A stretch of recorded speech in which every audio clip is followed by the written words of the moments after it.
A Clara, então.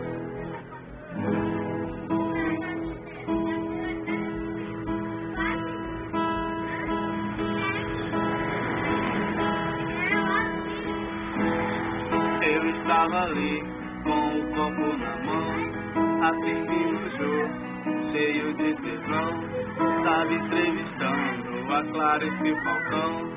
Cuidado com ela, meu amigo Jô, eu chamei de amigo e nem conheço o Jô.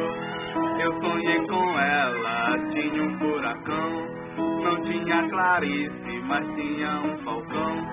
Porque a Clarice foi pro outro sonho bom. E se era um falcão ou uma codorna, pra mim pouco importa, volte pro meu sonho agora. Eu nem vou te dizer o que eu quero te falar, porque se eu falo pra você, você pede pra me parar.